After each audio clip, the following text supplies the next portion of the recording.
impossible de dormir. Il est presque 4 heures du matin et il y a 2 malades à la maison qui ronflent et qui ronflent. Du coup, je vais travailler.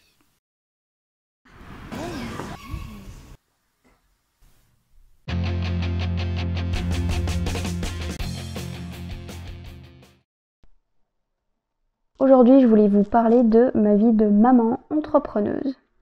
C'est moi. Il est important de respecter son rythme biologique pour effectuer des tâches. Si vous respectez votre rythme biologique, vous serez bien plus efficace. Maintenant, on ne peut pas toujours fixer ses propres horaires, on n'est pas tous adeptes du télétravail et certains d'entre vous sont peut-être parents.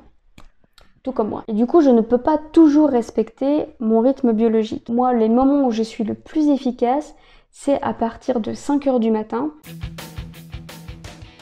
Sauf que je peux pas le faire tous les jours. Je peux pas tous les jours me réveiller à 4h30 par exemple, travailler pendant 3-4 heures et quand tout le monde est debout, là, enchaîner la journée d'entrepreneuse et de maman en même temps. C'est compliqué. Ça peut même être très très fatigant.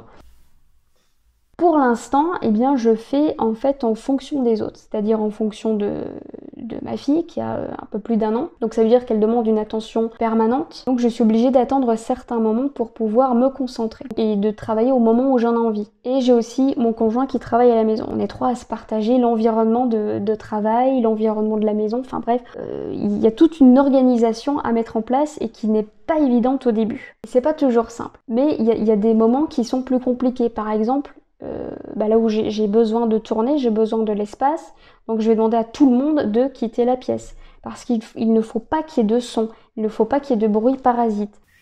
Et même chose, mon conjoint qui a des moments fait du doublage vidéo, il faut qu'il y ait aucun son, donc personne dans la pièce, même si je lui dis écoute je vais rester là pour travailler et faire ça, non c'est pas possible parce que il peut y avoir un bruit de papier, quelque chose qui va parasiter l'enregistrement. C'est là où c'est important quand on travaille en équipe de connaître les plannings de chacun et à l'avance. Pas arriver le matin et me dire je vais faire telle action si lui me dit j'ai besoin de l'espace et qu'il n'y ait personne dans la pièce pendant 7 heures. C'est pas possible, moi je vais avoir tout mon planning complètement foutu en l'air. Donc il faut que je sache à l'avance ce qui va se passer. Et donc il y a des moments où j'ai envie de travailler mais je peux pas le faire comme je le voudrais. Donc comme je vous le dis, il y a un temps d'adaptation. Bonjour persévérance, bonjour patience. Parce que même si on a choisi ce mode de fonctionnement, il faut pouvoir le mettre en place. Et c'est pas toujours simple. Et c'est pas toujours simple.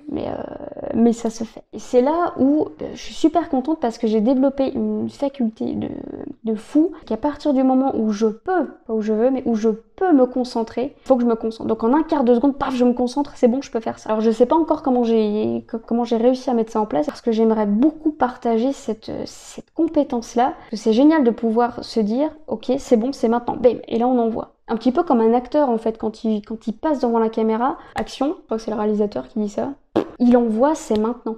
C'est exactement la même chose pour moi, quand je veux me concentrer, hop, c'est maintenant, je me concentre. Donc je vais essayer de comprendre comment j'ai réussi à faire ça et puis de pouvoir vous donner cette information parce que c'est génial. Il y a d'autres personnes qui ont besoin de 10, 20, parfois 30 minutes pour pouvoir se mettre dedans et se mettre à travailler. Donc je vais réfléchir à ça, je vais vous donner cette information. Et autre chose, c'est que j'ai un planning qui est hyper amovible. Donc ce que je ne fais plus, c'est d'utiliser un agenda où je note à 9h je fais ça, 10h, 11h. Et je peux plus le faire ça. J'ai beaucoup trop d'imprévus, surtout avec un enfant en bas âge. Ce que je fais maintenant, c'est que je me note la liste de tâches que je peux réaliser. Ça implique de connaître parfaitement le temps d'une tâche. Mais vu que je le sais, j'ai 3 trucs à faire, et je sais qu'ils vont être faits.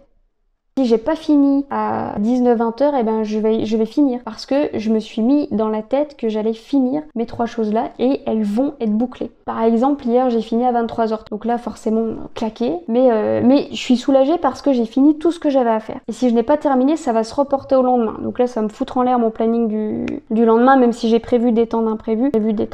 Mais voilà, moi, je veux que ce soit plié. C'est comme ça que je fonctionne. Si je respecte mon rythme biologique, à 4 ou 5 heures, je suis debout. Je suis debout et j'envoie. Et Et là, pendant 3-4 heures, vu que c'est le silence absolu, et puis il fait encore noir, là c'est super parce que j'avance, mais à une vitesse éclair, vu que je peux vraiment être hyper concentrée, sans aucun bruit, sans rien. Là, j'en vois. Donc généralement, mon travail de la moitié de la semaine, parfois, il est vraiment bien plié à ce moment-là. J'ai fait les trucs les plus pénibles. Vers 8h30, 9h, là, tout le monde commence à se lever. Donc là, je vais faire autre chose. Mais je vais être super contente. Je vais pas être stressée de ma journée. Je vais pas être sous pression parce que j'ai presque tout plié. J'ai fait le plus difficile et j'ai fait le plus important. Donc après, donc moi je travaille pendant que les autres auront. Et être entrepreneur, ça veut dire que vous créez votre propre salaire. Donc si vous ne faites rien, il n'y a pas d'entrée d'argent. Il n'y a rien qui se passe. Et vous occupez tous les postes de l'entreprise. Donc là, c'est ce que je suis en train de découvrir petit à petit. Alors il y a des postes que j'aime moins.